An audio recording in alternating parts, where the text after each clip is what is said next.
Muy buenos días, mi nombre es Francis Freitas, laboro en la Dirección de Política y Estrategias de Inversión Pública de la Dirección General de Programación Multianual de Inversiones. Les doy la más cordial bienvenida a todas y todos al ciclo de conferencias y capacitaciones en línea que el Ministerio de Economía y Finanzas viene desarrollando para impulsar la ejecución de las inversiones públicas y fortalecer las capacidades de los operadores del Sistema Nacional de Programación Multianual y Gestión de Inversiones en los 3 niveles de gobierno. Para encontrar más información, los invitamos a visitar la página de Inversión Pública de la OAS Ministerio, así como estar atentos a las redes sociales. El día de hoy brindaremos la capacitación, formulación y evaluación de proyectos de inversión en riego tecnificado, la cual tiene como objetivo orientar a las unidades formuladoras de las entidades de los 3 niveles de gobierno en la formulación y evaluación de proyectos de inversión en riego tecnificado. Esta capacitación se compondrá por una exposición sobre el tema y un bloque de absolución de. Nos acompaña Jorge Suárez, especialista del sector Agricultura y Medio Ambiente de la GPMI, y Ronald Chávez, especialista en supervisión del programa presupuestal 0042, Unidad Gerencial de Capacitación y Asistencia Técnica del programa subsectorial de irrigaciones de Midagri. Bien, damos inicio a la capacitación. Le damos la bienvenida al señor Jorge Suárez. Adelante, Jorge. Muy buenos días a todos. Vamos a empezar esta capacitación que está orientada básicamente a una tipología del sector denominado riego tecnificado que busca cerrar las brechas de áreas sin tecnificar en todo el territorio del Perú. Este indicador de brecha abarca los 3 niveles de gobierno, ¿no? Gobierno central, gobierno local y gobierno regional. Este proyecto es muy importante, es bastante importante para nuestro país, para el manejo del agua, del recurso agua, para el control también de este elemento básico para incrementar la productividad agrícola, para conservar los suelos ante la erosión hídrica. Entonces tiene muchas ventajas esta tipología y nos gustaría que saquen provecho porque tenemos un expositor de amplia experiencia, como es el ingeniero Ronald, del sector agricultura, del PSI, que tiene bastante conocimiento y también casuística sobre esta tipología. Entonces vienen implementando bastante riego tecnificado en distintos valles del Perú, tanto costa, sierra y selva. Por lo tanto, aprovechen esta oportunidad para absolver si tuvieran alguna consulta y también aprovechar bastante el conocimiento del ingeniero, ¿no? Básicamente esta tipología lo están utilizando los 3 niveles de gobierno como les mencioné, pero hay que tomar bastante en cuenta el marco normativo que implica no solamente el invierte, sino hay una ley que seguro ya va a profundizar también el especialista, la ley 28585 y su reglamento que está vigente, donde hay algunas pautas que nos van a permitir formular el proyecto con algunas restricciones, por ejemplo, montos máximos por familia, contrapartida, si se requiere ya el servicio que esté existente, que existe de riego actual. Entonces, todos esos parámetros que también contempla esta norma, seguro lo va a tocar de manera un poco general, pero en las consultas puede haber algo más específico. Y para finalizar mi participación, nos gustaría que luego de esta asistencia tengan algunos conceptos claros, básicamente, por ejemplo, el balance hídrico, la disponibilidad de agua para estos proyectos, cómo es la distribución del agua a nivel parcelario, qué es lo que requiere cuando ustedes van a formular el proyecto. Siempre lo he indicado que se requiere salir a campo necesariamente para conversar con los agricultores, porque hay que, en muchos casos, uniformizar cédulas de cultivo, cambiar el orden de la frecuencia de riego, los turnos, el plan de riego está variando, entonces todo eso, los costos operacionales, los costos de producción, inclusive hay ligeras variaciones, todo esto tiene que ir de la mano con el agricultor, porque al final ellos van a tener que operar estos sistemas que son muy modernos en muchos casos, pero también a veces es muy caro la operación, mantenimiento, la reposición de los equipos. Por lo tanto, se requiere un buen análisis para que una vez instalado este sistema, opere en las condiciones adecuadas y se mantenga en el tiempo, ¿no? Porque se requiere a veces cambio de filtros, válvulas, emisores, se requiere que se mantengan los turnos, los sectores de riego. Hay muchos casos en que no tiene conocimiento de este plan de riego los usuarios y empiezan a modificar toda esta planificación de riego a nivel grupal y entonces se descompensa el sistema, no se consiguen las presiones o los caudales de diseño y finalmente la planta no rinde como uno ha esperado y no es necesariamente porque hay un mal diseño, sino una mala operación, un cambio de la cédula de cultivo. Por lo tanto, hay que tomar en cuenta mucho de estas consideraciones técnicas, normativas del sector.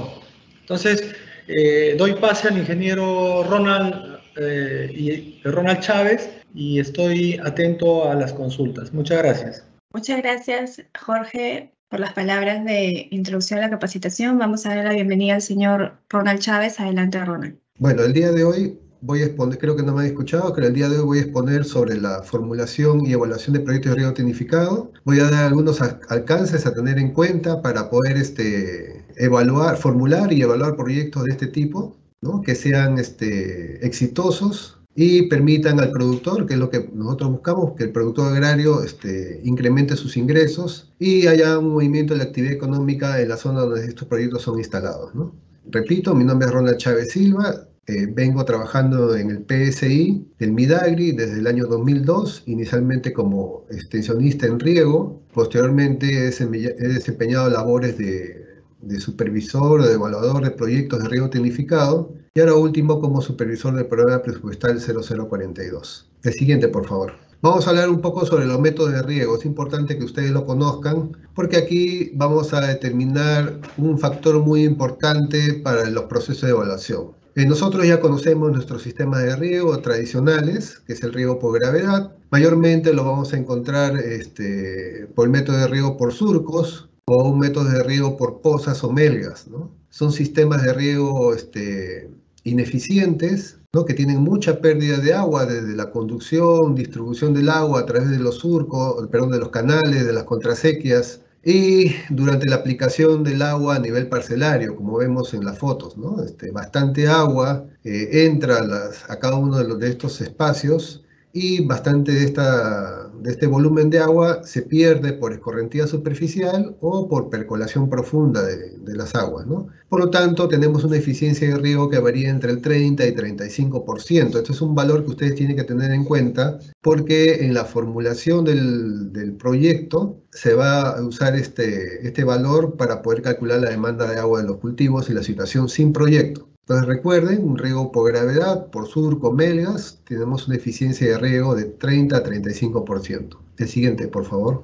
También tenemos los sistemas de riego por gravedad tecnificado, que ya aplicamos algunos elementos que me permiten mejorar las eficiencias, principalmente de distribución y aplicación del agua en campo, ¿no? A través de ciertas técnicas, como el sistema de riego con sifones, como vemos en la foto de izquierda, cuyas eficiencias podemos alcanzar entre 40 y 50%, mejoramos en relación a un riego tradicional por gravedad. En este método usamos tubos de PVC o de otro material que me permita sifonear y según el nivel de la contrasequia dar un caudal constante a cada uno de los surcos que voy a usar para riego. Y eso, con un buen sistema de nivelación de suelos, buena uniformidad buena conformación del surco, me va a permitir incrementar la eficiencia del método de riego de 40 a 50%. También tenemos el sistema por surcos con tuberías multicompuertas. Este sistema puede venir con una válvula de automatización que me permite hacer un riego por pulsos. Y esto me permitiría tener eficiencias que se elevan hasta entre el 60 y 80%, ¿no? Este 80%, si bien es cierto es un valor alto, está determinado por muchos factores, ¿no? La automatización del sistema, una válvula que me permite cortar cada cierto tiempo el caudal de acceso a estas tuberías y permite que haya una infiltración adecuada en el agua en los surcos y una buena escorrentía superficial de tal manera que no se pierda demasiada agua al final de los surcos. Entonces me permite elevar eficiencias desde el 60 hasta el 80%. Otro sistema de riego de gravedad tecnificada es el riego por surco con mangas, que podemos tener eficiencia de riego entre 50 y 60%. Normalmente estos tres métodos los usamos bastante en las labores de extensión agraria para incentivar el uso eficiente del recurso hídrico a nivel parcelario, ¿no? El siguiente, por favor. Ya lo que vamos a el día de hoy son los sistemas de riego presurizado, que me va a permitir formular este tipo de proyectos de riego tecnificado. Tenemos tres métodos visibles: el sistema de riego por goteo, que es el más eficiente, ya que el agua es conducida desde la fuente a través de tuberías donde la pérdida prácticamente es nula, la pérdida de agua es nula, y la aplicación a nivel parcelario es a través es distribuir el agua a nivel parcelario a través de unas mangueras de polietileno, las cuales tienen insertadas o en forma manual o extruidas de fábrica emisores que se llaman goteros. Estos goteros aplican el agua a nivel de pie de planta y me permite tener una eficiencia de riego de hasta el 90%. Por supuesto, estamos hablando de un sistema bien diseñado. El otro método de riego que usamos comúnmente en la sierra es el sistema de riego por aspersión, ¿no? También en todo lo que es conducción y distribución del agua desde la fuente podemos tener pérdidas de 0%, y en el momento de aplicación, por X factores de viento, distanciamiento entre los emisores, ¿no? Y la forma como se distribuye la humedad por el agua, podemos llegar a una eficiencia del 75%. El otro método de riego que también se maneja bastante o principalmente para árboles frutales es el sistema de riego por microaspersión, y es un sistema que permite alcanzar eficiencias de hasta el 85%. El método de riego por goteo y el método de riego por microaspersión son sistemas de riego localizados, ya que no humedecen el 100% de los campos, a comparación del sistema de riego por aspersión que humedece el 100% de los campos, ¿no? Esta forma de regar me permite también estimar para qué tipo de cultivos van dirigidos estos métodos de riego, ¿no? Entonces, si yo estoy pensando en cultivos en hileras con surcos, ¿no? Yo estoy pensando en sistema de riego por goteo. Si estoy pensando en pastos principalmente, no quiero decir que es el único método que se puede usar para ese tipo de cultivos, sí o sí tengo que usar riego por aspersión. Si estoy pensando en árboles frutales, yo puedo pensar en dos métodos. Si la planta es joven o nueva, puedo empezar con riego por goteo. Si las plantas son ya mayores, de más de 5 años para arriba, yo puedo pensar ya en sistemas de riego por microaspersión. Entonces, todos estos métodos de riego me calzan para distintos tipos de cultivos, ¿no? El siguiente, por favor. Bueno, vamos a hablar de los proyectos de riego tecnificado, la siguiente lámina. La fase de implementación de un proyecto de riego tecnificado, de acuerdo a nuestra directiva que manejamos acá en el PSI, tenemos una fase de identificación del grupo de interés o grupo de gestión de riego tecnificado. Vamos a explicar en qué consiste cada una de estas fases, ¿no? Acá en esta primera fase es importante porque hay un contacto directo con los productores que están interesados en recibir estos incentivos de riego tecnificado, ¿no? Normalmente las obras de riego tecnificado, quienes solicitan son los mismos productores agrarios. Vamos a ver cómo lo manejamos acá en el PSI, ¿no? Una vez que hemos identificado el grupo, les pedimos la documentación respectiva para poder consolidarlo como un grupo de gestión de riego tecnificado. Y una vez ya identificado el grupo, ya tenemos los documentos en la mano, se han verificado que están correctamente, se hace una verificación de campo y se registra como idea de proyecto. Posteriormente entramos a la etapa de formulación y evaluación de estudios de preinversión, ¿no? Que ya es un tema del INVIERTE-P, y según los montos me va a dar una categoría o un nivel de estudio. Después vamos a entrar a la elaboración de los estudios de inversión, ¿no? Y una vez aprobados vamos a entrar a lo que es la selección, y bueno, una vez que tengamos el presupuesto, entramos al proceso de selección y contratación del ejecutor y del supervisor de obras, ejecutamos la obra y cuando estamos terminando, hay una peculiaridad que le hemos incorporado acá en el programa subsectorial de irrigaciones, es que le hemos incorporado a los costos del proyecto un componente de sostenibilidad. Ejecutamos este componente de sostenibilidad mientras vamos liquidando la parte física de la obra. Una vez concluida estas dos partes, tanto la liquidación de la obra como el componente de sostenibilidad, ejecutamos el cierre del proyecto. Este componente de sostenibilidad, lo vamos a hablar más adelante con un poco más de detalles, es importante para garantizar el éxito de nuestros proyectos. El siguiente, por favor. ¿Qué tenemos que tener en consideración para la identificación y selección y priorización de ideas de proyectos? El siguiente. Existe una normatividad actualmente. ¿Qué es lo que está ocurriendo con los proyectos que llegan al Ministerio de Desarrollo Agrario y Riego? ¿No? Existe un fondo Sierra Azul, ¿no?, que me permite financiar obras de infraestructura para riego y de riego tecnificado. Sin embargo, se aprecia que se están ejecutando bastantes proyectos de infraestructura, pero la cantidad de inversiones en riego tecnificado es casi nula. No se están ejecutando, por no decir, no se está ejecutando ningún proyecto. Por ahí de repente sale uno o dos, ¿no?, de toda la cantidad de proyectos que ingresan al ministerio. Pero ¿qué es lo que está ocurriendo, ¿no? Hay un entusiasmo enorme de los gobiernos locales y gobiernos regionales en invertir en riego tecnificado, pero sin embargo, ese entusiasmo muere cuando no respetan o no siguen la normatividad vigente, ¿no? Entonces, si bien es cierto, siguen el proceso que está en la directiva del Invierte PE, ¿no?, pero no siguen la normatividad vigente en cuanto a formulación de proyectos de riego tecnificado. Entonces, nosotros tenemos que tener en cuenta lo establecido en la Ley 28585, ley que crea el programa de riego tecnificado y su reglamento. Muy aparte de que tenemos que seguir los procesos que nos indica la normatividad del Sistema Nacional de Programación Multianual y Gestión de Inversiones, INVIERTE-PE. Entonces, esta ley, o lo que me dice esta ley, es muy importante, ¿no?, ya que pasa sus proyectos al ministerio solicitando que se financie con recursos del Fondo Sierra Azul. Pasa a una secretaría técnica que evalúa el cumplimiento de los parámetros que establece la ley y el reglamento, y si no lo cumple, es automáticamente rechazada y regresa al gobierno local o gobierno regional que lo envió, ¿no?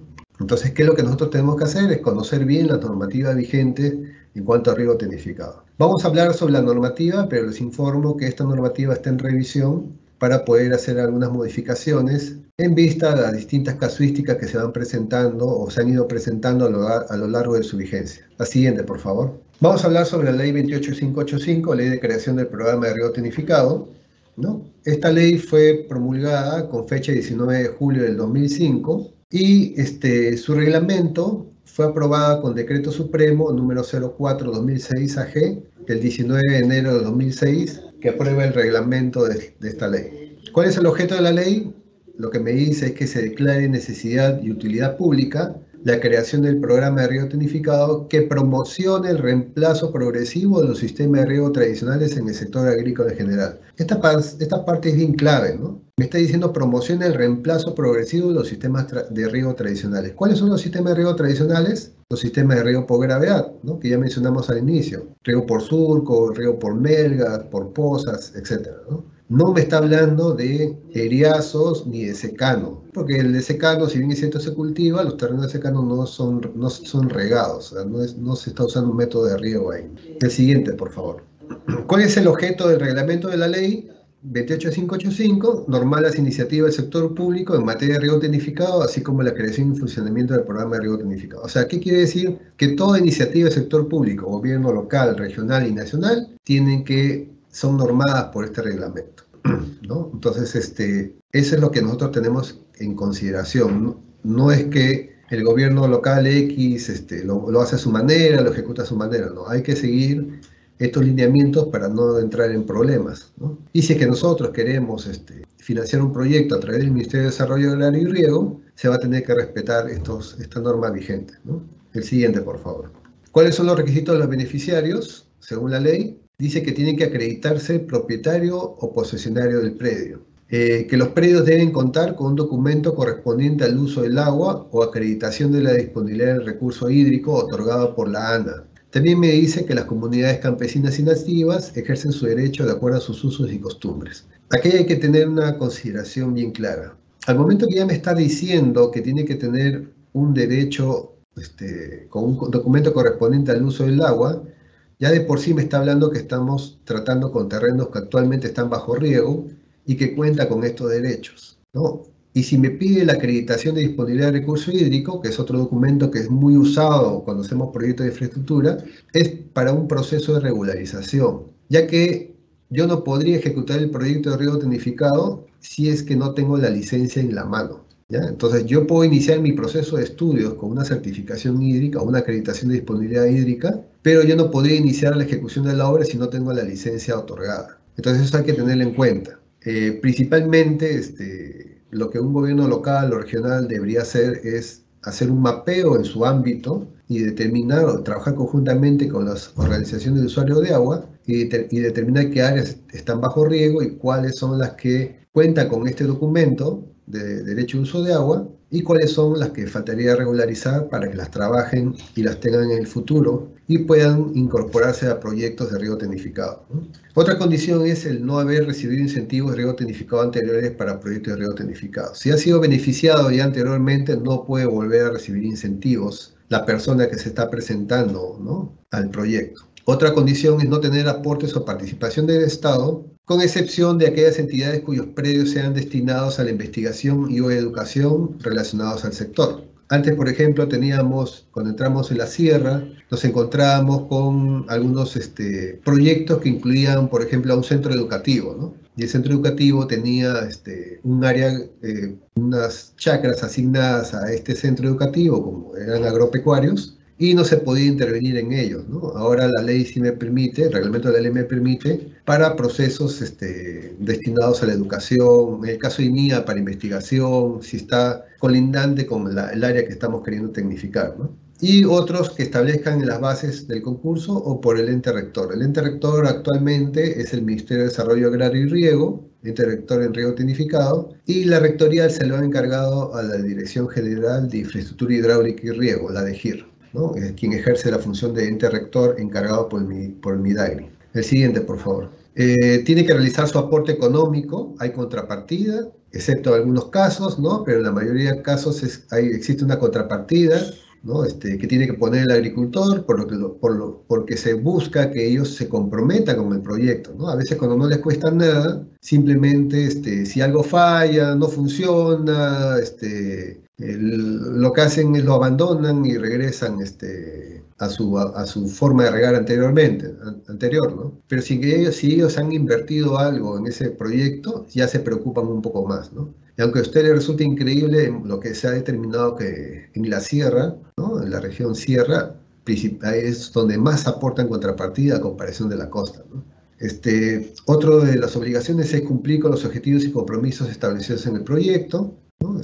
Permitir las labores de supervisión durante la ejecución del proyecto y por un periodo no menor de 5 años durante la operación del mismo. Este tema nos permite a nosotros, como entidades que han financiado el proyecto, poder llevar o usar estos proyectos como puntos de difusión de la tecnología, ¿no? A través de giras agronómicas, llevar a otros agricultores que están interesados en conocer la tecnología, y también supervisar que estén operando adecuadamente el sistema de riego los beneficiarios, ¿no? También deben responsabilizarse de los daños propios o de terceros, robos o pérdidas que ocurran en el sistema de riego tecnificado y reparar o reponer sus partes, ¿no? Hemos encontrado algunas veces que los agricultores no asumen el compromiso una vez que existen robos, etcétera, no existen el compromiso de reparar o reponer estas pérdidas, ¿no? Realizar el mantenimiento de los equipos y componentes del sistema de riego según lo recomendado por el fabricante o el proveedor.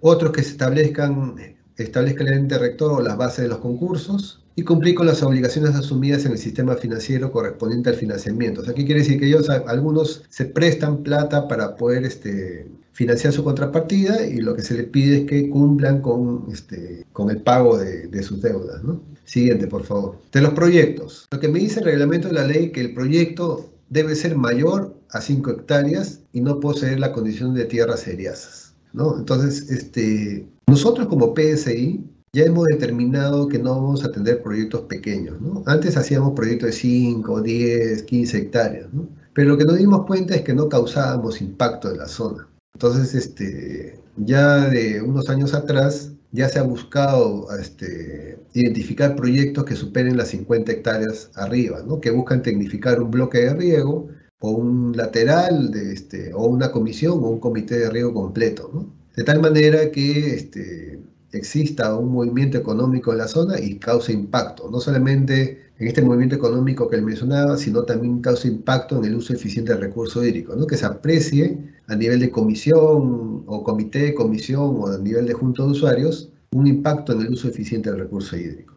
También lo que me dice que los proyectos deben ser elaborados de acuerdo a los procedimientos y lineamientos del ciclo de proyecto de inversión aprobados por el MEF, ¿no? Incluyendo el componente social. Esta parte de última es muy importante, contar con la participación de los productores en todo el proceso, desde la identificación de la idea de proyecto hasta la ejecución y operación y mantenimiento. ¿Quiénes están excluidos de los proyectos de riego tecnificado? Aquellos cuyo monto de incentivo a nivel parcelario por productor agrario exceda las 5 UITs en la costa y 10 UITs en la sierra y selva. Un proyecto de riego tecnificado tiene dos componentes fuertes, ¿no? Componentes comunes y componentes parcelarios. Acá lo que me está diciendo es cuando yo haga la repartición de la contrapartida que tienen que poner los agricultores, el Estado va a poner de la parte común el 100% y de la parte parcelaria un porcentaje según la ubicación geográfica del proyecto. Lo vamos a ver en la siguiente diapositiva. Pero me dice que el incentivo que puede dar el Estado a nivel parcelario en la costa máximo es 11.400 soles. Y en la sierra y selva máximo puede dar 10 UITs, que es ahora es 49.500 soles. El siguiente, por favor.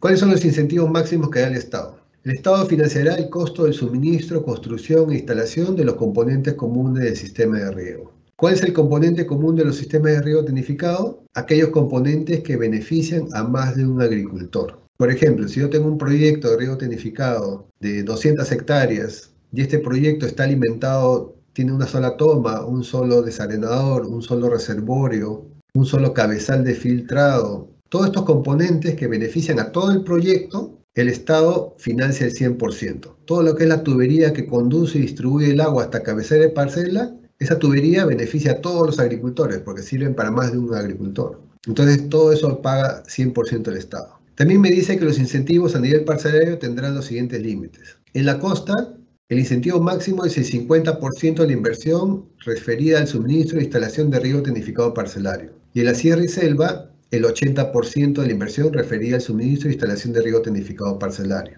Entonces, si yo estoy en la costa, cuando hago la repartición de aportes, tengo que considerar que las obras comunes es el 100% del Estado y las obras parcelarias tengo que dividirlo 50-50, hasta el tope que dije en la lámina anterior, 8 UITs en la costa y 10 UITs en la sierra y selva. Entonces yo divido así 50-50. Y en la selva, pero en la sierra y selva, la parte parcelaria, 80% pone el Estado y 20% pone el productor agrario a nivel parcelario. Entonces lo que me dice el artículo me dice que una vez que se alcanza el tope máximo de incentivo indicado en el artículo 12, o sea, las UITs que le mencioné anteriormente, los costos adicionales serán asumidos por el beneficiario. También me dice que para la sierra, el Estado financia el 100% de la inversión referida al suministro e instalación de riego tecnificado parcelario, solo aquellos productores agrarios que sean propietarios o concesionarios de manera individual de terrenos con área bajo riego iguales o menores a 2 hectáreas. O sea, solamente en el caso de la sierra, para aquellos agricultores que tienen áreas bajo riego iguales o menores a 2 hectáreas, no pagan contrapartida parcelaria. O sea, para ellos no ponen un sol en el proyecto. Voy a ponerles un ejemplo, el siguiente por favor. Acá vemos en el cuadro un ejemplo de aportes de un proyecto de riego tecnificado. Tengo un costo total del proyecto, vamos a poner un valor de 625.000 soles, de los cuales la parte parcelaria, que está dentro de los predios de cada productor que está participando, me suma 287.500 soles, y la parte común, o sea, aquellos componentes que benefician a más de un productor, suman 343.750 soles. Entonces, yo lo que hago es divido el monto total de la inversión en proporción al área con la cual participa cada productor agrario. Tenemos beneficiario, áreas y monto. Está dividido en forma proporcional al área con el que está participando. Después, ¿no? En forma proporcional a lo que me está diciendo el costo de las obras comunes, en el porcentaje que le corresponde al cómo está interviniendo cada productor agrario con sus áreas, se divide, ¿no? ¿Cuánto es el costo total de las obras comunes? El costo total de las obras comunes se divide proporcionalmente al área con el que está participando cada productor. De este costo total de obras comunes, 100% paga el Estado y 0 soles paga el beneficiario, ¿no? Según lo que dice la norma. Ahora, tengo los costos de las áreas parcelarias. También la divido los costos parcelarios en proporción al área con el cual se está interviniendo cada productor agrario en el proyecto. Lo divido en proporción a su área. De este monto, yo lo divido, estoy viendo que estamos en la sierra, divido 80-20. 80% del Estado, 20% del productor, y tengo la división inicial previa de la contrapartida.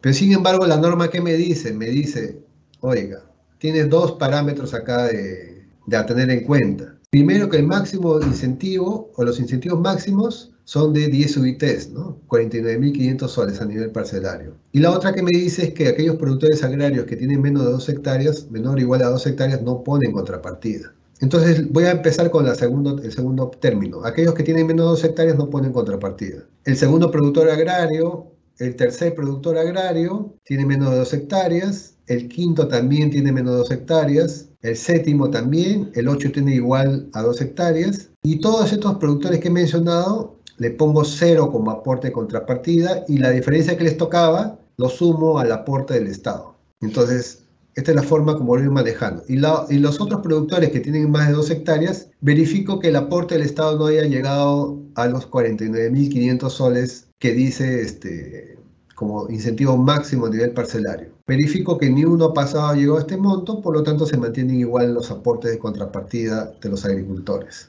Y lo que hago es sumo lo que es aporte del Estado, tanto de obras parcelarias como obras comunes, comparo con el aporte de los beneficiarios, que es solamente a nivel de áreas parcelarias, y veo que en este ejemplo el Estado pondría el 92% del costo total del proyecto y los agricultores solamente pondrían el 6% del costo de los proyectos, o del proyecto, ¿no? Esta es la forma como es que se hace la división de los aportes de contrapartida, para que lo tengan en consideración. El siguiente. Nosotros, según nuestras directivas, ponemos requisitos para presentar un proyecto de riego tecnificado, que ustedes lo pueden tomar en consideración, y si lo toman en consideración van a tener mayor peso, mayor sustento cuando ustedes presenten sus proyectos de riego tecnificado al Estado, ¿no? Uno de ellos es que tiene que tener la licencia de agua, ¿no? Los productores agrarios tienen que tener su licencia de agua. Puede ser en bloque o puede ser nominativa o individual, ¿no? La licencia de agua. O sea, tienen que presentar una copia de la licencia de agua. Nosotros como PSI no pedimos la constancia hídrica, disponibilidad hídrica, porque lo que ocurriría es de que podríamos llegar a la etapa de tener listo para ejecución con presupuesto asignado y todo, y no hayan sacado, regularizado la licencia y nos paraliza la ejecución de la obra, ¿no? Por lo tanto, nosotros como PSI sí solicitamos el derecho de uso de agua otorgado. Y si no lo tienen, lo que se recomienda es que lo regularicen previo a que iniciemos el proceso de elaboración de estudios. Entonces, esos son requisitos que nosotros como PSI lo ponemos. Y sería interesante que ustedes también lo consideren para evitarse algunas dificultades llegado al momento de ejecución y no tengan ese derecho otorgado y no se pueda iniciar la obra, ¿no? Otro requisito que le pedimos para sustentar la propiedad es que nos den una copia del título de propiedad o constancia de posesión. Este último debe ser emitido por la municipalidad, la agencia agraria, o el caso, si es una comunidad campesina, por el presidente de la comunidad campesina, refrendado con un acta, ¿no?, de cesión de la comunidad. Es importante que lo presenten, ¿no? Tienen que adjuntarnos la copia del DNI vigente de cada uno de los que van a ser beneficiarios del proyecto. Nos tienen que adjuntar el certificado del rol de distribución de agua emitida por la Junta de Usuarios o Comisión de Regantes, donde se indique el volumen de agua en bloque, ya sea superficial o subterránea, que se está entregando, así como la dotación, tiempo de asignación, etcétera, ¿no? Nos da esa información que nos va a servir para poder calcular la oferta de agua. También nosotros requeriremos la acreditación por parte de la Organización de Usuarios de Agua, que ese productor que se está presentando forma parte de esta organización, ¿no? De tal manera que nos aseguremos que sí pertenezca a la Organización de Usuarios. También necesitamos un acta de constitución del grupo de gestión empresarial o grupo de gestión de riego tecnificado. Nosotros tenemos modelos en el cual el grupo es el que se presenta, no nosotros solicitando incentivos. Nosotros no imponemos el proyecto, sino ellos son los que tienen que solicitarnos a nosotros como Estado ser beneficiarios de los incentivos de riego tecnificado. La siguiente acta que nosotros pedimos es una solicitud de expresión de interés, ¿no? Todo esto firmado por todos los productores o que quieren ser beneficiarios por los incentivos. El siguiente. un acta en el cual se comprometen a hacer la operación y mantenimiento del proyecto una vez concluido, un acta de compromiso de aporte de contrapartida si les correspondería aportar, ¿no? Depende del caso. Hay algunos casos que por más que firman el acta, al momento que hacemos la evaluación a nadie le corresponde poner contrapartida, ¿no? Un acta de compromiso libre de disponibilidad del terreno para la ejecución de la obra, acta de compromiso e implementación de la cédula de cultivo que se establezca en el proyecto. Por eso que es importante que en todo este proceso de identificación de la idea de proyecto exista una participación exhaustiva o intensiva, perdón, de los productores que quieren ser beneficiados. Tiene que haber presentar una declaración jurada cada uno de los agricultores o en grupo, si es posible, de no haber recibido incentivos de riego tecnificado anteriormente, documentos de compra-venta, donación u otro del terreno donde se construirán las infraestructuras comunes, como reservorios, desarenadores, captaciones, cámaras de carga, etcétera, porque nosotros ya hemos tenido problemas en el cual solamente con una simple carta o acta donde dice sí, yo voy a ceder el terreno, llegado el momento de ejecutar la obra, simplemente no lo quieren ceder o quieren venderlo a un precio exorbitante, ¿no? Que se escapa de la posibilidad de los mismos productores y nos complican a nosotros como entidades ejecutoras para poder, conseguir los recursos para poder financiar estas compras, ¿no? También se solicitan actas y formatos que deben ser validados. Todas las actas y formatos tienen que ser validados por un juez de paz o un notario. Normalmente lo hacemos con juez de paz o se pide con juez de paz, que es más económico para los productores. Las áreas bajo riego de preferencia tienen que ser en bloque. Las áreas, o sea, el conjunto de agricultores debe tener sus predios de forma continua, ¿no? Territorialmente. Y de preferencia que la cédula de cultivo sea homogénea en todo el área donde se colocará el proyecto, para un poco darle mayor facilidad en el diseño y la operación del mismo, ¿no? El siguiente, por favor. Estas son las características del proyecto, de un proyecto de riego tecnificado. Tenemos un canal existente. En el punto 1 vemos la toma de captación para nuestro proyecto de esta fuente, que es un canal de riego, que ya existe, una estructura de uso mayor. Tenemos un canal de aducción. Ponemos en el número 2 un desarenador que retenga estas partículas previo a su ingreso al reservorio, ¿no? Tenemos en el punto 3 un reservorio de almacenamiento, debido a que nosotros tenemos frecuencias de riego, los regímenes de riego que se entregan a los productores es muy asfixiante en el momento que lo tenemos y muy angustiante porque vemos cuando nuestro cultivo se estresa por falta de agua y los periodos o la frecuencia con la que nos es otorgada es muy grande, ¿no? Entonces lo que nosotros queremos hacer es evitar estos problemas y se proyectan reservorios de almacenamiento, ¿no?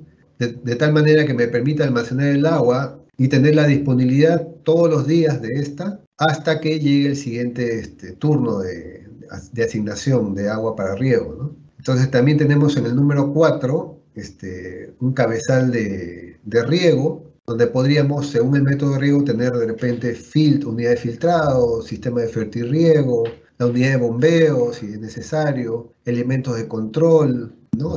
Válvulas para medir los caudales, que son importantes, válvulas para reducir presión, etcétera, etcétera, etcétera. Una serie de elementos que me permiten controlar el agua que estamos, en cantidad y calidad que estamos entregando a cada uno de los predios, ¿no? Tenemos en el punto 5 la que es la tubería de conducción y distribución, desde nuestra fuente almacenada, que es el reservorio, hasta la cabecera de cada uno de los predios. Dentro también tenemos lo que son, en el punto 6, tenemos los arcos de riego, válvulas parcelarias, ¿no? En el número 7 nosotros vamos a tener las tuberías portalaterales que distribuyen el agua desde la válvula a todo el predio. Y de estas tuberías portalaterales van a nacer las tuberías laterales donde van a estar nuestros emisores, ¿no? Como vemos en el punto 10 y punto 9, ¿no? Entonces que van a regar, van a distribuir el agua a nivel parcelario. Entonces estos son los componentes comunes de un sistema de riego tecnificado. Siguiente, por favor. Nosotros ya no queremos trabajar con proyectos como lo que estamos viendo, ¿no? Tenemos una fuente de agua, nuestras parcelas están dispersas porque los intermedios no quieren participar, solamente unos cuantos agricultores. Esto es lo que hacíamos nosotros como PSI anteriormente. ¿Qué es lo que ocurría, no? Teníamos a beneficiarios dispersos. El diseño era complejo, gastábamos más en conducir y distribuir el agua por las tuberías, ¿no? En comparación de otro tipo de sistemas, ¿no? Trabajábamos sin desnivel topográfico, lo que nos obligaba a trabajar con unidades de bombeo, ¿no? Que si bien es cierto, no soluciona el problema, pero cargábamos en la etapa de operación al productor agrario la necesidad de tener un recurso para pagar en forma mensual o semanal o en forma diaria el combustible o la energía eléctrica que se necesita para que esté operativo la unidad de bombeo, ¿no? Entonces muchos agricultores dejaban los sistemas porque no tenían la capacidad, no están acostumbrados a soltar plata constantemente para este tipo de fuente de energía, ¿no? Teníamos muchos cultivos, lo que dificultaba la operación y mantenimiento del sistema. No dábamos asistencia técnica posteriormente a la ejecución de la obra. Los agricultores recibían un sistema de riego complejo que les costaba operar, mantener, ¿no? Y por lo tanto, por cualquier falla que tenían, retornaban al sistema de riego tradicional, ¿no? No tenían articulación comercial, les dábamos con cultivos o con propuestas nuevas de cultivos, principalmente de agroexportación. Ellos tenían la producción y no sabían cómo colocarlo en el mercado, qué condiciones tenían para poder hacerlo, etcétera, etcétera, ¿no? Entonces, una serie de problemas que no garantizaban el éxito del proyecto, ¿no? Algunos sí han salido adelante, otros simplemente en el camino se han ido quedando, ¿no? Si es que no se organizaban de por sí ellos mismos, ¿no? El siguiente, por favor. Este es el modelo recomendado, en bloque. Nosotros lo que buscamos es que nuestros proyectos sean en bloque. Esto nos va a permitir un diseño más simple, sin muchas pérdidas o trazos de conducción inútiles que no benefician a ninguna área, ¿no? Entonces, con desnivel topográfico que me permita que por la altura o desnivel de las aguas, desde la fuente hasta las parcelas, esa energía haga que opere el sistema de riego. Se incentiva el uso de cultivos homogéneos, de tal manera que la operación del sistema sea sencilla, ¿no? Se brinda la asistencia técnica posterior a la ejecución del proyecto, ¿no? Esta asistencia técnica me va a permitir que el sistema opere perfectamente, sea eficiente en su uso, con una distribución uniforme del agua en cada parcela. Esto sumado a una asistencia técnica que lo vamos a ver posteriormente en el manejo cultivo y en la gestión y comercialización, me produzca la sostenibilidad de mi proyecto en el tiempo, ¿no? Es una forma que ya veníamos trabajando con los programas de inversión que ejecutábamos, pero ahora ya está incorporado en nuestros proyectos que comúnmente ejecutamos, ¿no? Entonces tenemos asistencias técnicas, que lo vamos a ver más adelante, que duran 6 meses, o una campaña agrícola de 1 año, ¿no? Para poder garantizar la sostenibilidad de nuestras obras. El siguiente, por favor. ¿Qué consideraciones debemos tener para la evaluación de proyectos de riego tecnificado? Siguiente lámina. Primero, que para el análisis de la demanda de agua a nivel parcelario, debemos exigir que nos presenten la cédula de cultivo, el área sembrada en la situación sin proyecto y con proyecto, con cuadros como los que estamos mostrando aquí, ¿no? Por ejemplo, tengo un proyecto que tiene varios cultivos, ¿no? Y yo lo que hago es, digo qué mes se siembra el cultivo, en la situación sin proyecto y qué mes se cosecha, ¿no? En cada uno de los cultivos que tengo. De tal manera que yo tenga el área sembrada mensualmente en mi proyecto. Cuánto se sembró en enero, febrero, hasta diciembre. Y la situación con proyectos es lo mismo, ¿no? ¿Qué zona del cultivo voy a implementar y qué área es la que se va a instalar? ¿Cuándo se siembra? ¿Cuándo se cosecha cada cultivo? De tal manera que yo tenga el área sembrada en forma mensual. El siguiente, por favor. Esta parte de acá es importante, los factores de cultivo. Ustedes se tienen que hacer de tablas, ¿no? De preferencia de valores regionales, ¿no? Consulten a sus universidades o busquen bibliografía que me muestren factores de cultivo de la región. Y es importante que lo tengan porque este es un punto muy usado por los consultores para mandrakear la información, si no se puede decir de otra forma, ¿no? Para adulterar la información. ¿Por qué? Porque cuando yo haga el balance hídrico, un factor para calcular la demanda de cultivo es este factor Kc. Si yo lo disminuyo, voy a tener menos demanda de cultivo. Por lo tanto, cuando haga el balance hídrico va a salir que todo está ok. Pero sin embargo, ha sido manipulado la información. Por eso la recomendación es que ustedes manejen tablas, que los valores que le pongan en el consultor, ustedes puedan verificarlo y que tengan esa tendencia, ¿no? Entonces, no sean valores adulterados, ¿no? De preferencia de la región. ¿Por qué? Porque no es el mismo un Kc que yo haya calculado en Cajamarca que un KC que yo haya calculado, no sé, en la Sierra de Tacna, por ejemplo, ¿no? Hay una pequeña variación y es preferible tener valores regionales. Si no es así, con valores nacionales podríamos manejarlo, ¿no? Pero no hay que usar valores de Estados Unidos, de África, de Europa, ¿no? O sea, son valores de KC que no representan a nuestros cultivos aquí en el Perú, ¿no? Por una serie de factores. Los KC dependen del ambiente en el cual se desarrollan los cultivos, ¿no? También tienen bastante injerencia, ¿no? Entonces ustedes deben pedir que les presenten los KCs en la situación sin proyecto y la situación con proyecto. Y esto verificarlo con tablas que ustedes deben manejar, ¿no? O deben conseguir. El siguiente, por favor. Entonces calculamos al anterior. La demanda de agua sin proyecto tienen que presentarles también en un hoja Excel, aparte de la ficha o en el expediente técnico, tienen que presentarles la demanda de agua en la situación sin proyecto. Acá es importante que ustedes tengan información climatológica de su zona, ¿no? Donde están haciendo sus proyectos. Con esta información climatológica, a través del uso de software como el CROWAL, por ejemplo, ustedes pueden tener la evapotranspiración potencial en su ámbito, ¿no? Entonces, estos valores también son comúnmente muy manipulados por los consultores para poder bajar la demanda de agua a los cultivos, ¿no? El KC ya lo mencionamos, está en la tabla anterior, en la cual ustedes determinaban un KC que represente a todos los cultivos mes a mes, y la evapotranspiración o demanda de cultivo resulta en multiplicar la evapotranspiración potencial por el KC y me da la demanda. Otro valor que es importante verificar, la eficiencia del método de riego. Estamos hablando de la situación sin proyecto, estamos hablando de un sistema de riego por gravedad. Como le mencioné al inicio de la exposición, tiene una eficiencia baja entre 30 y 35%, ¿no? Y otro valor es el área sembrada en forma mensual, también tienen que verificarlo, ¿no? Ya, pueden haber, a veces se detecta bastante fallas en las áreas sembradas mensuales, que me da errores en los cálculos, ¿no? Estas cosas son las que ustedes tienen que tener en cuenta en los sistemas de riego por goteo, por riego tecnificado. Y las demandas se calculan en metros cúbicos, no llegamos al módulo como en el caso de infraestructura, ¿no? Acá les dejo también algunas fórmulas para que vean cómo se calculan cada uno de los parámetros en esta tabla, ¿no? El siguiente, por favor.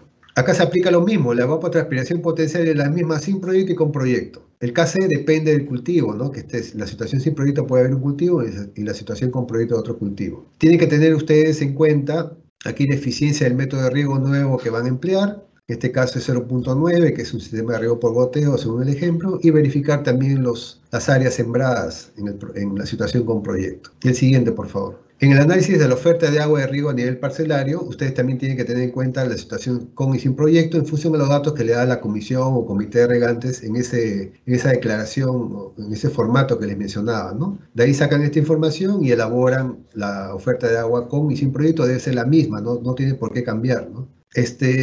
O también en la misma licencia de agua también me dice los volúmenes asignados a este grupo de agricultores, ¿no? El siguiente, por favor. Y posteriormente nosotros hacemos nuestro balance hídrico en la situación sin proyecto, donde vemos que el agua no alcanza para cubrir la demanda de cultivo. Y la siguiente lámina. Y la situación con proyecto, donde verificamos que la lámina de agua, o el agua ofertada, cubre la demanda del cultivo, ¿no? En algunos casos, según el ejemplo, hay unos pequeños valores negativos, verificamos que no supere el 10%, que no sean en más de 2 meses, y no tendríamos ningún problema para mantenerlo en esos niveles, ¿no? Ese es un ejemplo, una casuística que se puede presentar en sus proyectos. Pero en la mayoría de los casos lo que va a ocurrir es que las ofertas de agua atiende completamente a la demanda de los cultivos, ¿no?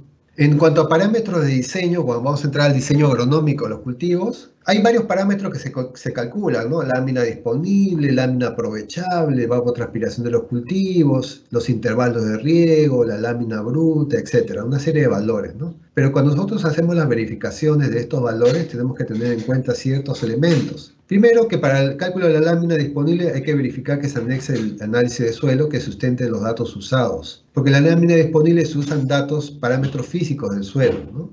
Y la otra es que nosotros tenemos que comparar toda esta información con cuadro de propiedades físicas de suelos y triángulos texturales. ¿Por qué? Porque aunque a ustedes les parezca increíble, existen consultores que adulteran hasta los valores de los análisis de suelo. ¿Cómo lo hacen? A ustedes no les presentan el original del análisis, les adjuntan una copia. Entonces, nada garantiza que esos valores no hayan sido adulterados. Por lo tanto, ustedes verifican, siempre les recomiendo que hagan una pequeña verificación de estos datos que les adjuntan, ¿no? Para la lámina aprovechable, hay un dato que es el porcentaje de agua aprovechable por los cultivos. Tienen que verificar en tablas con información bibliográfica que corresponde a ese cultivo. No todos los cultivos tienen el mismo porcentaje de agua aprovechable en el suelo, ¿no? En caso de evapotranspiración de los cultivos, ¿no? Se puede considerar el máximo valor de evapotranspiración de cultivo que ustedes se encuentran en el balance hídrico. Ustedes hacen el balance hídrico, calculan la demanda, ¿no es cierto? Ahí sale un máximo ETC. Ese máximo ETC ustedes lo pueden usar para la evapotranspiración de los cultivos. Pero también es válido que ustedes vayan de esa misma tabla y saquen la máxima evapotranspiración potencial, el máximo valor de KC, y eso lo usen para el cálculo de la evapotranspiración del cultivo que se va a usar para el diseño. ¿Qué hacemos con esto? Garantizamos que en cualquier situación de cambio climático que se presente, mi sistema pueda aguantar esas variaciones de clima y podamos dar en forma satisfactoria el agua a los cultivos, ¿no? En cuanto a los intervalos de riego, en el caso de riego por gravedad tenificada o riego por aspersión, depende del nivel de agotamiento del agua en el suelo en función al consumo de agua de los cultivos. Por lo tanto, es muy importante saber el agua disponible en el suelo y cuánto es aprovechable. Pero en el caso de riego por goteo, que la frecuencia es diaria, no necesito calcular el intervalo de riego. Yo ya sé que la frecuencia de riego es diaria, ¿no? Ya parto desde ahí nada más. En cuanto a la lámina bruta, hay que verificar que se emplee la eficiencia de riego según el método de riego que estamos usando, ¿no? Si es de riego por aspersión, 75%, riego por goteo, 90%, riego por microaspersión, 85%, ¿no? Eso tenemos que verificar que esté correcta la información. El siguiente, por favor. También nos van a presentar datos de la precipitación horaria del sistema de riego, o sea, cuánto nos da el sistema de riego en milímetros por hora, ¿no? Y para eso tenemos que verificar que se adjunten al proyecto las características de funcionamiento del emisor, o sea, en otras palabras, su catálogo, el del emisor que están considerando. Si bien es cierto, en la descripción no van a poner marca, pero tiene que haber un sustento de un catálogo que me garantice que estamos usando un emisor que cumpla esas condiciones que puede haber en el mercado, ¿no? Otro también es verificar el espaciamiento de los laterales de riego, ¿no? Que se está planteando en el cálculo de este término, de este parámetro, perdón, que coincida con el distanciamiento de los cultivos que se están proponiendo, ¿no? Y eso uno lo maneja en función a la experiencia del manejo de los cultivos en la zona, ¿no? También comparamos el valor de la velocidad de infiltración básica del suelo, ¿no?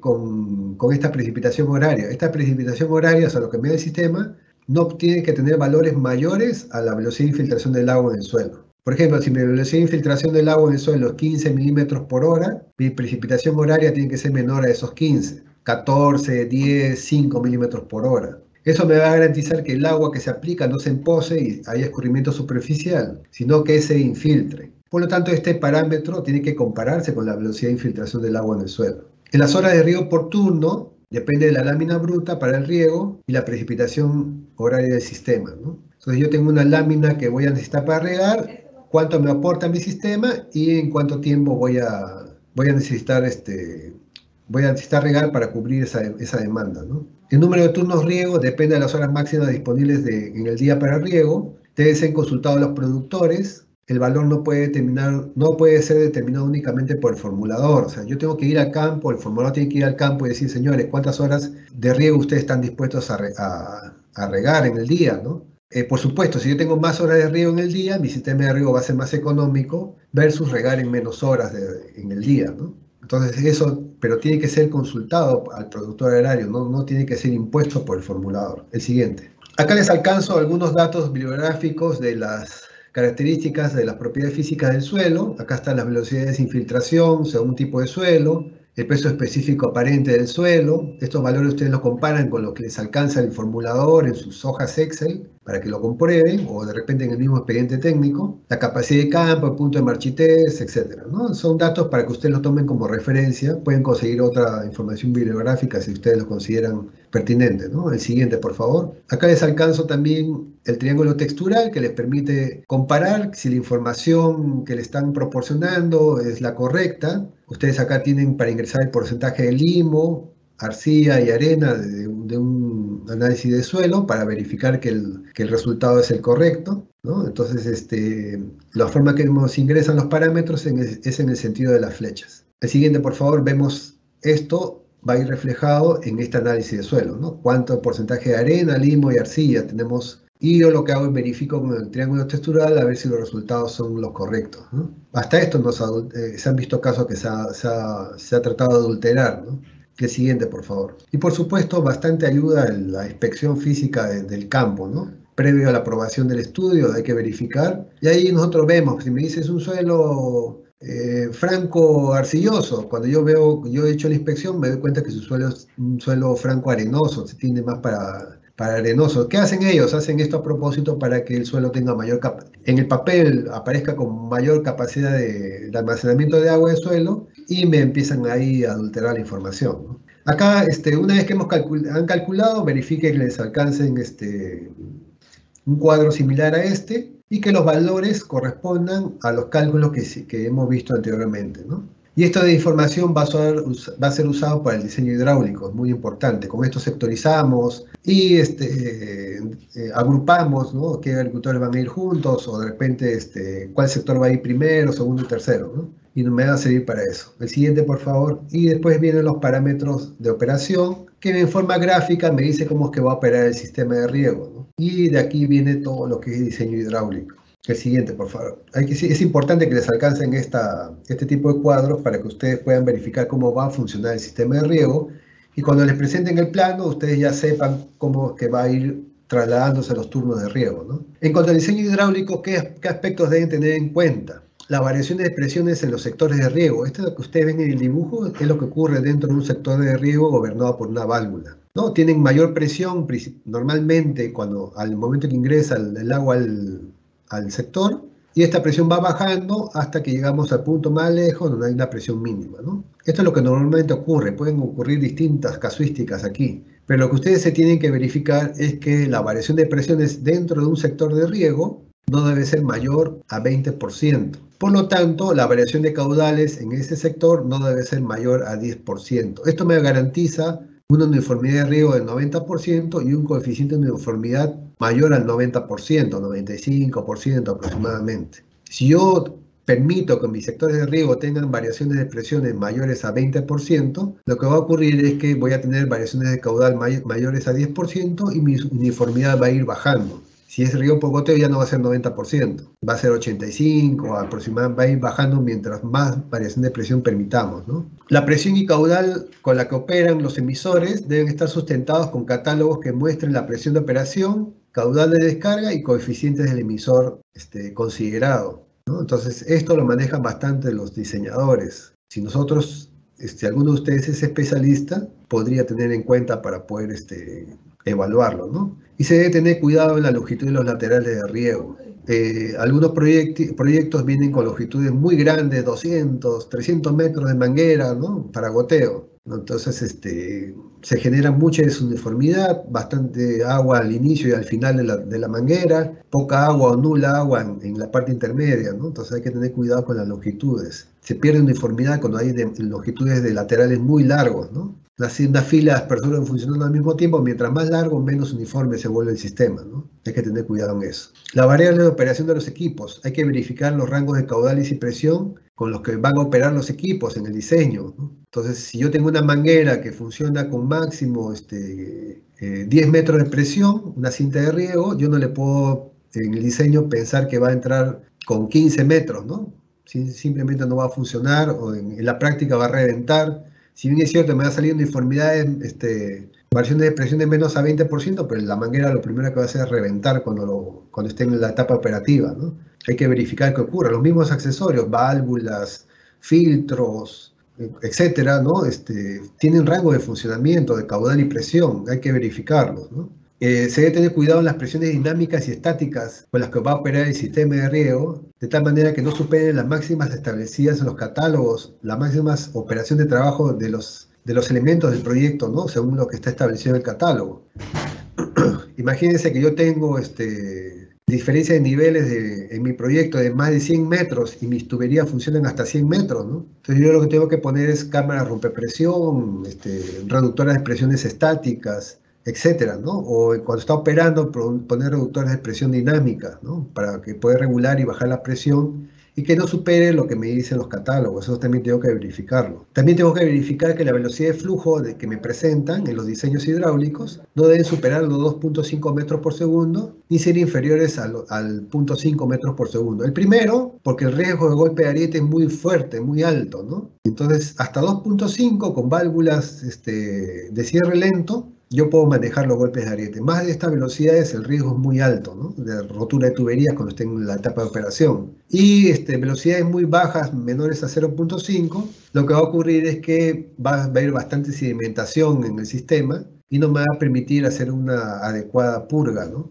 Entonces eso tengo que tener en cuenta. El siguiente, por favor. Otras consideraciones para la formulación de proyectos y evaluación. Es necesario considerar la existencia de ciertos componentes indispensables para el normal funcionamiento del sistema de riego tecnificado, de manera que se garantice su normal funcionamiento, que no haya dificultades. Debe incluir elementos de protección del sistema, válvulas para las válvulas de alivio, válvulas de aire, etc., ¿no? Entonces, si yo no tengo válvulas de alivio, al momento que puede haber un golpe de ariete o sobrepresiones por una mala apertura o un cierre casual de una válvula, ¿no? Que si tenemos un sistema de bombeo, lo que hace la tubería revienta. Entonces estas válvulas que me permiten es que purgue el agua y elimine presión en el sistema. El aire acumulado en las tuberías ocurre de la misma manera, se acumula, genera una presión excesiva en ese punto, hasta obstruye el paso del agua en algunos casos y puede ocasionar problemas de funcionamiento, ¿no? La tubería puede reventar o las uniones, etc., ¿no? Entonces hay que expulsar este aire en exceso. Entonces estos elementos hay que ir colocando y verificar que existan en nuestro sistema de riego, ¿no? Las tuberías deben estar cubiertas a una profundidad adecuada. Cuando se ven los estudios nos van a poner planos, esquemas de cómo están instaladas estas tuberías. Tienen que estar instaladas según lo recomendado por el fabricante, ¿no? Entonces no es que yo lo instalo a 20 centímetros, una tubería pues de 160 milímetros, ¿no? Con cubiertos solamente 20 centímetros. Entonces está muy susceptible a daños mecánicos externos, ¿no? Entonces tiene que tener la profundidad adecuada según lo recomendado por el fabricante. Se debe considerar la protección de los elementos. El cabezal de riego tiene que tener una caseta que la proteja, la válvula de control, su caja de protección, las válvulas de aire igual, etcétera, ¿no? ¿Por qué? Porque aunque lo lamentemos, la gente que pasa, que no pertenece al proyecto, los amigos del ajeno vienen y se lo llevan, ¿no? Entonces hay que protegerlos. Se deben incluir sí o sí elementos que permiten llevar un control de volúmenes de agua que se usa en el sistema de riego. No olviden poner las válvulas volumétricas, ¿no? O los contadores que le llaman, porque es necesario llevar un control del agua que se está usando. Si yo tengo en un uso normal una cantidad de agua y con el tiempo detecto que esta cantidad de agua, a pesar que sigo los tiempos de riego, los turnos, etcétera, ha aumentado, quiere decir que puede haber hasta una fuga en el sistema, ¿no? Y me permite como un elemento de control no solamente de los volúmenes usados, sino también de posibles desperfectos que puedan ocurrir en el sistema de riego. Se debe tener especial cuidado en el diseño de elementos que garanticen la calidad del agua que ingresa en el sistema de riego. Las rejillas que están en las tomas, en los canales de aducción, los desarenadores, los prefiltros que van en el reservorio de las tomas de agua, los filtros que tratan el agua antes que entre a las tuberías de conducción y distribución hacia los predios. ¿Por qué? Porque si pasa estos elementos grandes al sistema, obstruyen nuestros elementos de protección, obstruyen nuestros emisores y puede ocurrir que existan fallas en el sistema, ¿no? Nosotros habíamos visto unos proyectos donde dábamos asistencia técnica y hemos detectado, por ejemplo, en las válvulas reductoras de presión, restos de rafia, de bolsas, ¿no? Que pasaron por el sistema, al reservorio, y pasó a la tubería. No hubo un buen sistema de tratamiento de agua y lo que hace obstruye la válvula reductora. ¿Qué genera esto? Poca presión en la parte baja y, por supuesto, queja de los productores porque no funciona su sistema y el primero que le echan la culpa es al Estado, ¿no? Que no les ha instalado algo en forma adecuada. Y sin embargo es un tema de mantenimiento y de prever elementos que me garanticen una calidad de agua en el sistema, ¿no? El siguiente, por favor.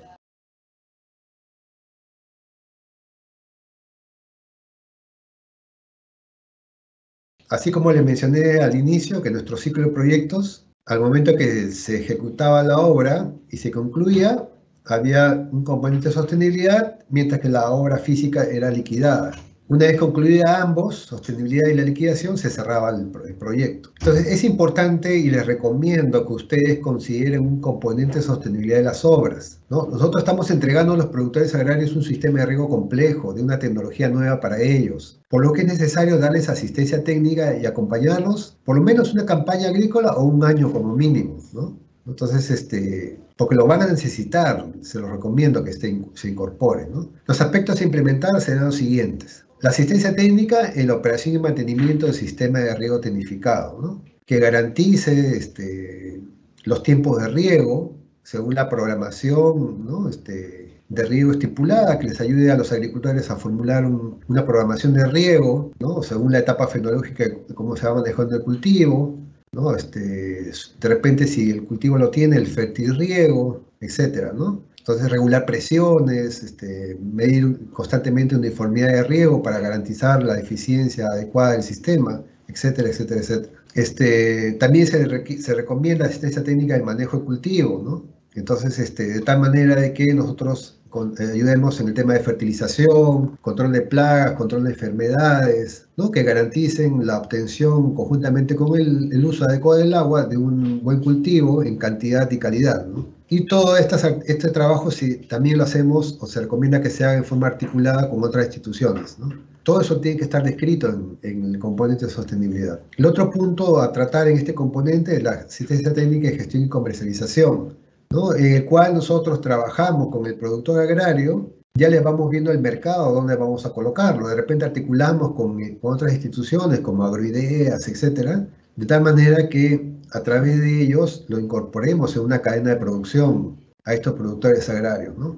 Todas estas cositas en conjunto me permite darle sostenibilidad a nuestras obras de riego tecnificado y van a garantizar el movimiento económico en el sector donde lo hemos instalado y por supuesto que nuestros productores agrarios tengan mucho o mayores ingresos, ¿no? Es importante que lo consideren dentro de sus costos. Por supuesto tienen que presupuestarlo, no consideren pues como al inicio nos ponían 5.000 soles para hacer el componente, con 5.000 soles no hacemos nada, ¿no? Tenemos que tener un profesional que esté permanentemente trabajando con uno o por lo menos dos profesionales que estén trabajando permanentemente con los productores, dando la asistencia técnica en operación y mantenimiento, manejo de cultivo y este último también su par haría el tema de gestión y comercialización. Tienen que hacer visitas técnicas, eventos de extensión agraria como demostraciones de métodos, resultados, días de campo, todo eso tienen que presupuestarlo dentro de este componente de sostenibilidad, ¿no? Que es muy importante para el éxito y duración de nuestro proyecto en el tiempo, ¿no? El siguiente, por favor. Bueno, acá les muestro algunas fotos de las labores que nosotros hacemos, ¿no? Asesoramos en lo que es mantenimiento de los equipos o de los elementos del proyecto.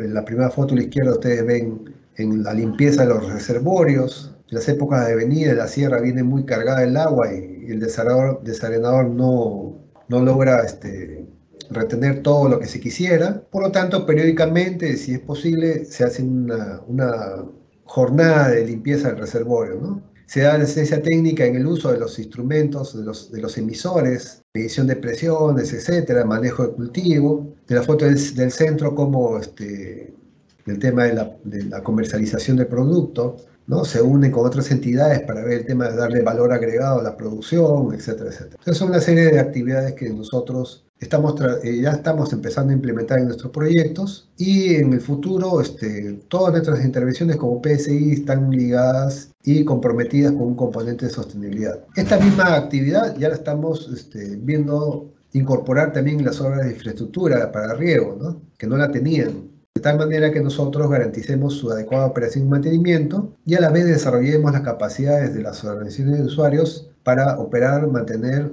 y gestionar su organización. Entonces son actividades muy importantes que permiten dar sostenibilidad a nuestras obras, ¿no?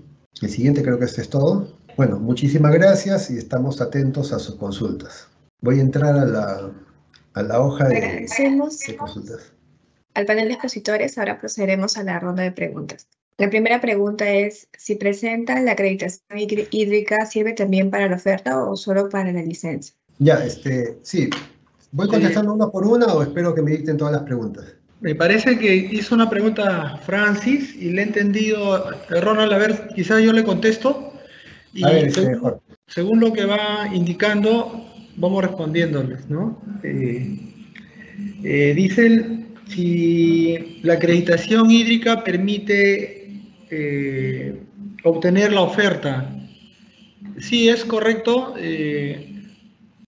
La acreditación hídrica es la disponibilidad de agua en la fuente que permite el dimensionamiento de la infraestructura, pero hay que tener también un poco de información, como ya explicaste, Ronald. A veces esta licencia o esta acreditación hídrica es en la fuente o en el bloque, pero internamente el proyecto puede ubicarse, por decir, en el bloque o en el grupo C de la Junta de Usuarios X. Por lo tanto, esta acreditación, si bien es cierto, es en la fuente, se requiere una cierta información adicional, por ejemplo, cómo la Junta distribuye en alguna toma de este sector en volumen, ¿no? De tal manera que esa información también permite el dimensionamiento del proyecto. Entonces,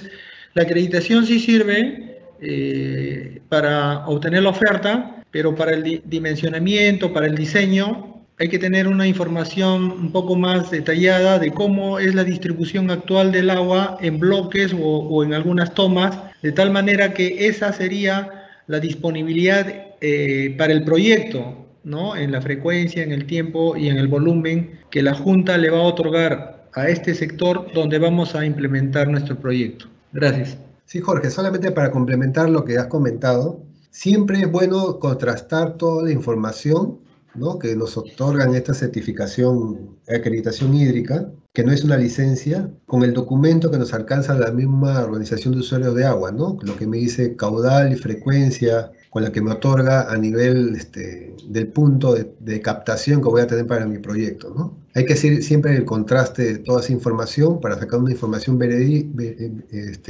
que pueda ser verificada por el evaluador, ¿no? Gracias. La siguiente pregunta es, en caso de represas o trasvase de agua, ¿puedo usar riego tecnificado? Bueno, Ronald, a ver, yo contesto y tú quizás me complementas.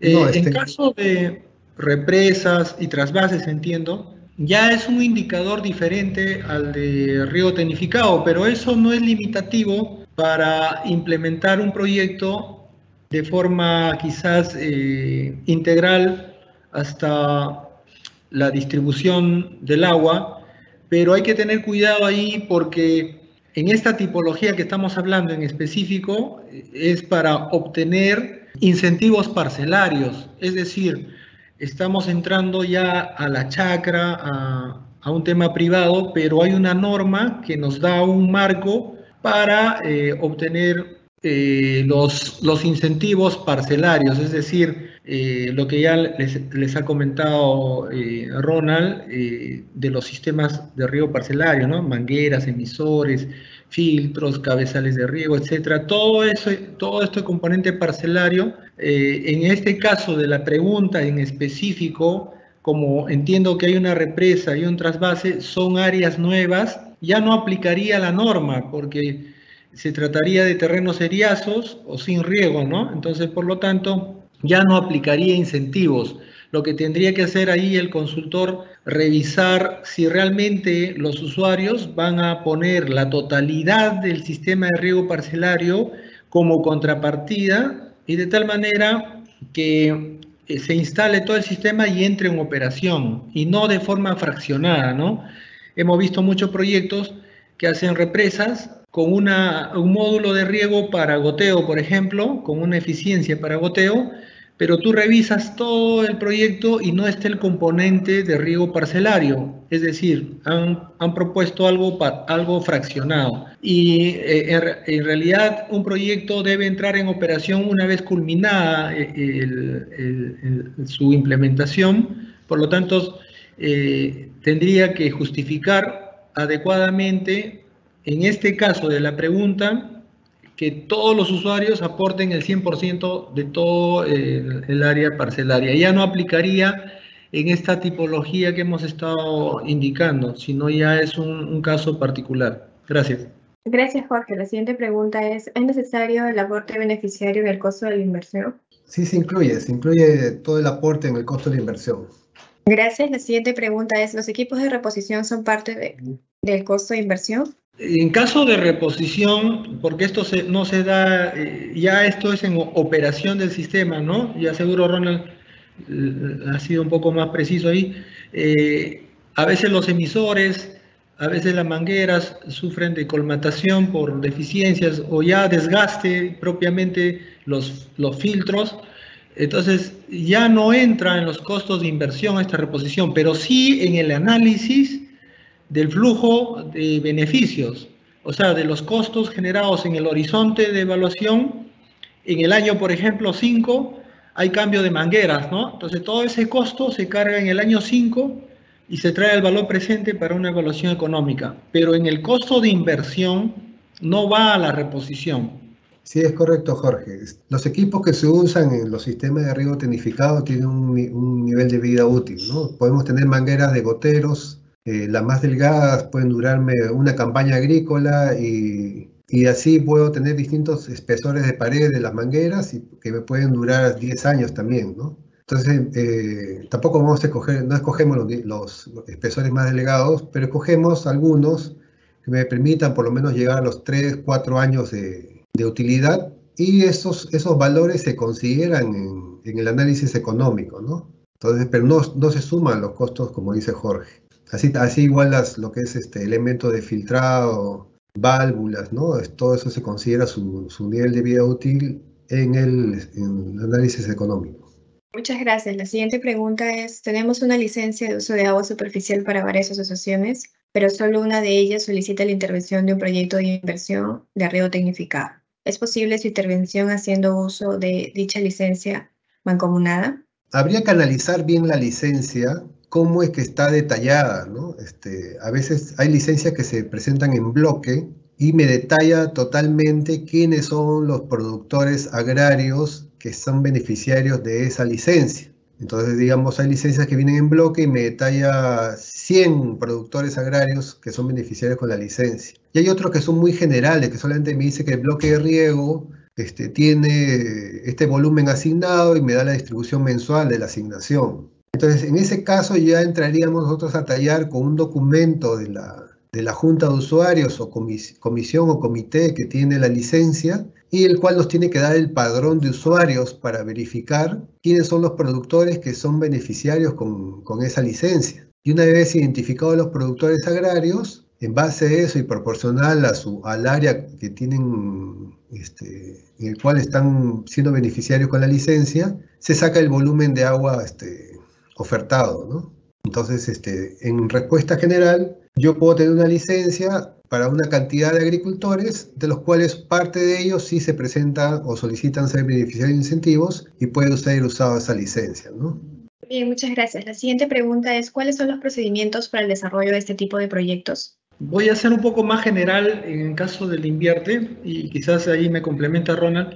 Como ya comentaba Ronald, tenemos una idea primero del proyecto y luego ya lo plasmamos. El sector ha determinado una ficha para cierto nivel de costo y de complejidad, ¿no? Entonces tenemos una ficha de riego tecnificado que muy pronto me parece que va a ser actualizada. Y en caso contrario, existen proyectos de mayor magnitud, tendrán que evaluar la unidad formuladora su anexo 10 para ver la complejidad y más o menos el riesgo que tiene esta inversión, y podría utilizar otro nivel de estudio, ¿no? Entonces, básicamente pasa por todo el ciclo de la inversión, estos proyectos, pero tomando en cuenta la complejidad. Pero son, se podría llamar inversiones de mejoramiento porque ya existe la infraestructura, ¿no? Ya existe el servicio,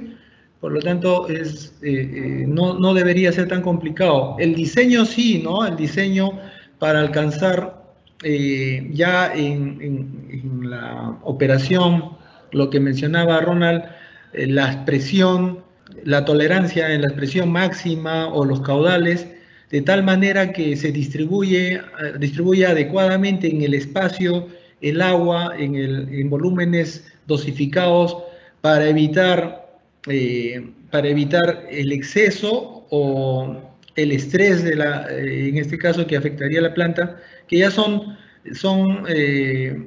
diseños que van un poco más allá con información primaria, pero ya a nivel del expediente técnico, ¿no? Entiendo que estos niveles sí requieren ya de profesionales especializados en temas de riego, que les puede ayudar a la unidad formuladora. No sé si Ronald quieres agregar algo sobre esta consulta. Bueno, sí, todos los proyectos de riego tecnificado siguen la fase del INVIERTE-P, ¿no? Con unas consideraciones y requisitos que te pide la ley 28585. Esta ley, que actualmente solamente permite al Estado invertir en áreas que actualmente están bajo riego, se encuentra en revisión. Eso solamente para informarles a ustedes y lo tengan presente y estén atentos a esta normatividad, y esta modificación lo que busca es incorporar en los proyectos de riego tecnificado algunos proyectos que contemplen áreas de secano, que tienen cultivo de secano, y algunas áreas eriazas, ¿no?